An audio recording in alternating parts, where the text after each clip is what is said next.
Hello and welcome to personal finance bulletin money time. मैं हूं आपके साथ मीनू शर्मा और इस बुलेटिन में मैं आपको बताऊंगी आपकी जेब और जिंदगी पर असर डालने वाली पर्सनल फाइनेंस, बिजनेस और पॉलिसी से जुड़ी तमाम बड़ी खबरें।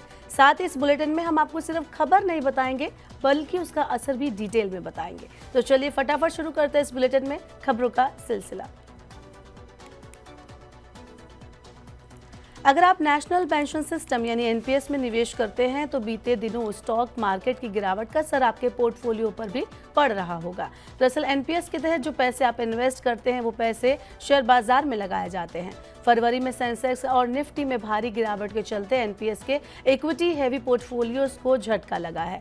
इक्विटी एक्सपोजर वाले टीयर 1 और टीयर 2 अकाउंट्स में निवेश करने वालों को इस गिरावट का सबसे ज्यादा नुकसान हुआ है। स्मॉल कैप और मिड कैप फंड में ज्यादा गिरावट देखने को मिली है, जिससे इनसे जुड़े एनपीएस के ऑप्शन प्रभावित हुए। हालांकि इस गिरावट के बावजूद लॉन्ग टर्म रिटर्न अभी भी स्टेबल है, क्योंकि एनपीएस एक रिटायरमेंट प्लानिंग टूल है और इसका उद्देश्य लंबी अवधि में फायदा देना है।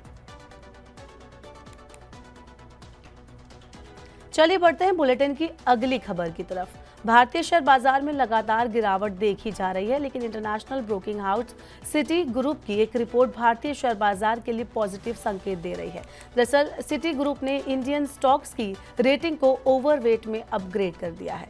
आपको बता दें कि अभी तक ये रेटिंग न्यूट्रल थी, जिसे बदलकर ओवरवेट किया गया। इस रेटिंग को अपग्रेड करने के पीछे का अहम कारण आने वाले समय में आरबीआई की तरफ से रेट कट की संभावना, यूएस टैरिफ वॉर का भारत पर कम असर और खपत में चल रहे स्लो डाउन में सुधार की उम्मीद है।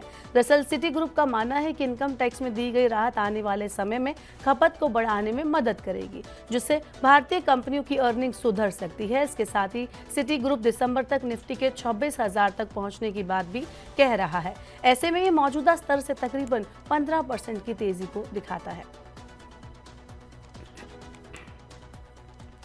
अगली खबर है वोडाफोन आइडिया के शेयरों को लेकर एक बड़ी खबर सामने आ रही है। कहा जा रहा है कि शेयर जो फिलहाल 8 रुपए के आसपास ट्रेड कर रहे हैं वो 5 रुपए तक गिर सकते हैं, यानी करंट भाव से वोडाफोन आइडिया का शेयर 3 रुपए गिर सकता है।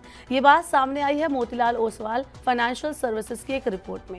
दरअसल brokerage house Motilal Oswal financial services ने वोडाफोन आइडिया के स्टॉक को बेचने की सलाह दी है। टारगेट प्राइस की बात करें तो ब्रोकरेज हाउस ने 5 रुपए प्रति शेयर का टारगेट प्राइस के साथ स्टॉक को बेचने को कहा। इसके साथ ही गोल्डमैन सैक्स रिसर्च ग्रुप ने भी वोडाफोन आइडिया पर अपना बियरिश सेंटेंस जो है वो मेंटेन करके रखा है।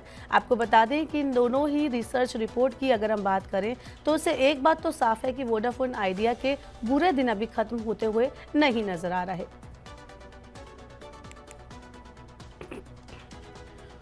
मुश्किलों में चल रहे न्यू इंडिया कोऑपरेटिव बैंक के ग्राहकों को आरबीआई ने एक बड़ी राहत दी है।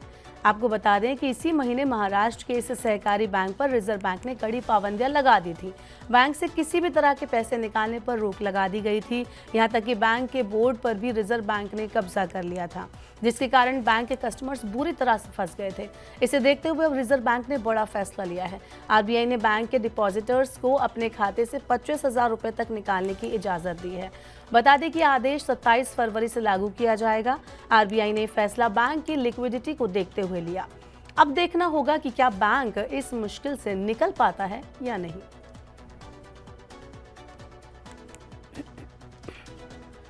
चलिए अगली खबर की बात करते हैं। एक तरफ देश का केंद्रीय बैंक बाजार की अनिश्चितता के बीच बढ़ चढ़कर गोल्ड में निवेश कर रहा है, वहीं दूसरी तरफ गोल्ड इंपोर्ट में भारी गिरावट देखने को मिल रही है। सिचुएशन ये बनती हुई दिख रही है कि फरवरी में भारत का गोल्ड इंपोर्ट 2024 के फरवरी के मुकाबले 85% तक गिर सकता है और ये पिछले 20 साल का सबसे निचला स्तर होगा। ये दावा रॉयटर्स की एक रिपोर्ट में किया गया।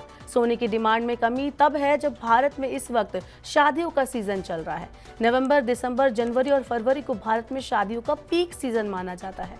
इस दौरान सोने की डिमांड में काफी तेजी देखने को मिलती है, लेकिन इस बार फरवरी में डिमांड काफी सुस्त रही है, जिसका असर गोल्ड इंपोर्ट पर दिख रहा है। भारतीय रुपये ने सोमवार को 3 हफ्ते में सबसे ज्यादा खराब परफॉर्म किया है।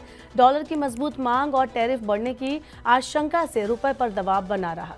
इंटरबैंक फॉरेक्स मार्केट में रुपया घटकर 87.21 प्रति डॉलर के स्तर पर बंद हुआ। रुपए का पिछला बंद भाव 86.69 प्रति डॉलर था। इस गिरावट के पीछे की अहम वजह है डॉलर की बढ़ती हुई मांग। दरअसल कच्चे तेल और अन्य इंपोर्ट्स के लिए बैंकों और कंपनियों ने बड़ी मात्रा में डॉलर खरीदा, जिसके बाद आज डॉलर की डिमांड में तेजी देखी गई। वहीं दूसरी ओर अमेरिका के टैरिफ हाइक की बातों ने भी रुपए को कमजोर किया। अब देखना यह होगा कि आरबीआई और फाइनेंस मिनिस्ट्री रुपए की गिरती कीमतों को लेकर क्या अहम कदम उठाती है।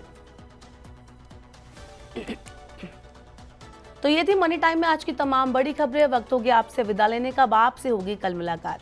पर्सनल फाइनेंस से जुड़ी खबरों को पढ़ने, सुनने, उनसे जुड़े खास कार्यक्रमों को देखने के लिए आप मनी 9 के यूट्यूब चैनल को जरूर सब्सक्राइब कर लें। साथ ही आज का हमारा मनी टाइम आपको कैसा लगा, नीचे कमेंट बॉक्स में अपना फीडबैक हमें देना ना भूलें।